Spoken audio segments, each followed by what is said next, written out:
Bienvenue à bord. Sur cette chaîne, on aborde toutes sortes de sujets pour bâtir, gérer et faire croître vos business, mais aussi vous faire croître vous-même en tant que personne. Let's go! Beaucoup de personnes ont un certain manque de confiance qui est parfois chronique. Et ça, c'est suite à des événements malheureux dans la vie ou bien l'action aussi de certaines personnes que j'ai envie d'appeler des personnes peu recommandables. Donc tout ça, ça a laissé des marques et le résultat final, c'est un manque criard de confiance. J'ai lu quelque part que la confiance en soi est l'une des qualités les moins bien partagées. Et ça, c'est tellement vrai. Parce que s'il y a certains qui en ont beaucoup trop parfois, mais il y en a d'autres aussi qui en manquent cruellement par contre. Dans tous les cas, ce n'est pas une fatalité et c'est ce qu'on va voir aujourd'hui à travers 4 petits conseils applicables et vraiment pratiques pour vous aider à sortir de cette situation si cela vous concerne. On y va! Tout d'abord, je dois clarifier un point. Moi, je distingue la confiance en soi qui est permanente de celle qui fluctue, qui varie beaucoup plus et qui est en fait plus dépendante des événements et puis des circonstances.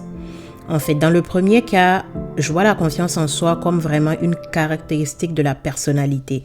Et c'est ce dont je parle ici, donc quelque chose qui fait partie de notre personnalité.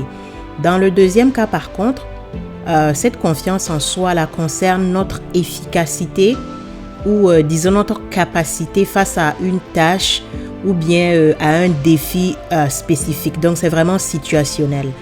On aura l'occasion de revenir sur cet aspect-là, donc sur ce deuxième cas-là dans d'autres vidéos. Mais aujourd'hui, c'est vraiment le premier cas dont il s'agit.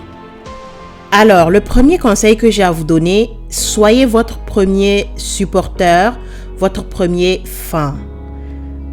Vous avez sûrement déjà entendu la phrase suivante: si vous ne croyez pas en vous, qui le fera à votre place? Eh bien, dans le processus en fait pour bâtir votre confiance en vous-même, vous devez être indulgent envers vous-même. Vous devez vous aimer vous-même.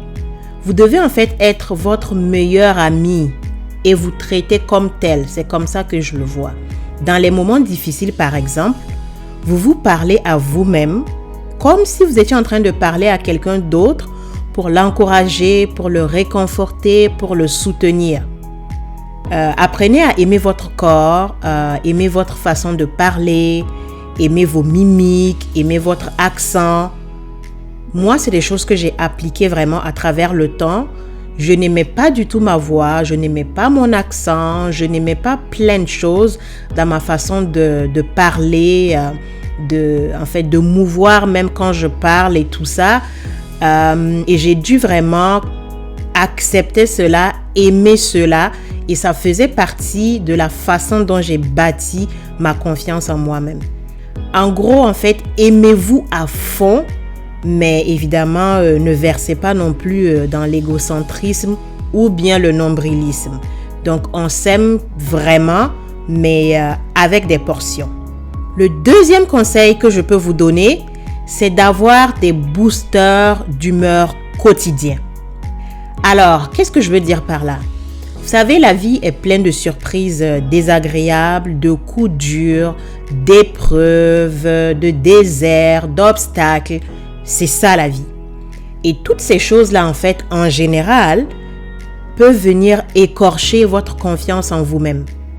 Ça, c'est normal, c'est logique, c'est ce qui arrive la plupart du temps. Alors, il faut développer ce que j'appelle vraiment des techniques de survie quotidienne. Et ces techniques, en fait, peuvent varier selon les personnes. Pour certains, comme moi, ça va être la musique, la danse ou le sport.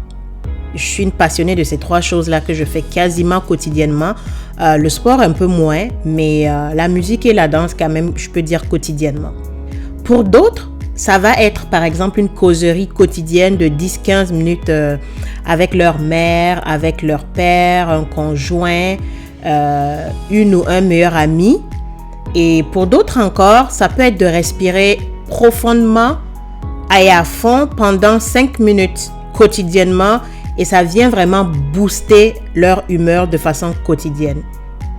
Donc, il y a des gens, par exemple, qui se réveillent sur un type de musique ou bien même des musiques spécifiques ou bien sur des déclarations positives et chaque matin, ils se réveillent avec ça.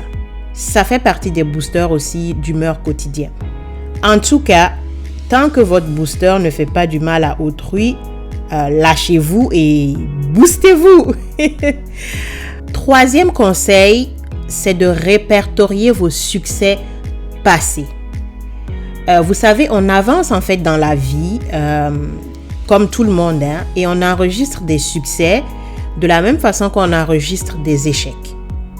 Mais malheureusement, la nature de l'homme est faite de la sorte que nos souvenirs en fait vont plus volontairement vers nos échecs que nos succès.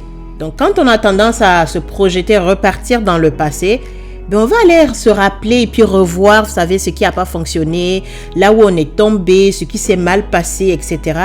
Plus qu'on va aller revisiter nos succès, les gloires, les moments vraiment de réussite et tout ça. Alors, pour inverser la tendance, prenez le taureau par les cornes. Enfin, c'est juste une image. N'allez pas vous faire du mal avec un taureau pour venir m'accuser après. Bon, revenons à nos moutons et laissons les taureaux là où ils sont. Plus sérieusement, je voulais dire d'attaquer le problème en ayant comme routine vraiment, comme façon de faire, comme automatisme quasiment, d'enregistrer vos succès au fur et à mesure que vous avancez dans la vie. Des exemples concrets, ça peut être par exemple sous forme de notes écrites ou encore sous forme d'images. Ou bien ça peut être simplement des noms de personnes que vous avez notés quelque part et qui vous rappellent en fait des événements spécifiques. C'est vraiment à vous de voir. Un exemple concret aussi auquel je pense, dans votre compte email, ça moi je le fais, dans le compte email, vous pouvez par exemple garder un dossier spécial. Et ce dossier spécial-là contient des emails de personnes qui vous ont fait des compliments à un moment donné ou à un autre. Des personnes qui vous ont dit qu'elles étaient satisfaites de votre travail, qu'elles étaient contentes de faire affaire avec vous, qu'elles appréciaient telle ou telle chose de votre personnalité, qui ont souligné tel accomplissement que vous avez eu par exemple. Donc vous gardez ça dans un dossier et croyez-moi, relire tout ça par moment, ça aide vraiment. Alors, je vous mets au défi d'essayer et de revenir me donner des nouvelles. Quatrième conseil, soyez vrai. Vous allez m'entendre énormément répéter cette phrase dans les vidéos. Je risque même de vous saouler à la longue. Mais je demande pardon d'avance. J'espère que vous allez me pardonner parce que c'est vraiment quelque chose que j'ai à cœur. Être vrai. Ne vous mentez pas à vous-même et ne mentez pas aux autres.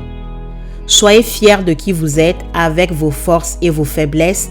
N'essayez pas en fait de passer pour quelqu'un d'autre, pour quelqu'un que vous n'êtes pas.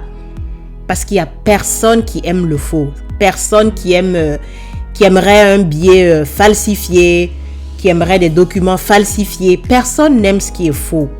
Donc vraiment, pensez-y quand vous êtes face à quiconque. Parce que ça ne vous aide pas et l'autre personne en face aussi n'apprécie pas non plus. Alors, don't be fake, please. J'espère que vous avez aimé la vidéo d'aujourd'hui. N'oubliez pas de faire 4 petites choses toutes simples. Vous abonner, activer la cloche pour recevoir les notifications, liker et partager. Ciao!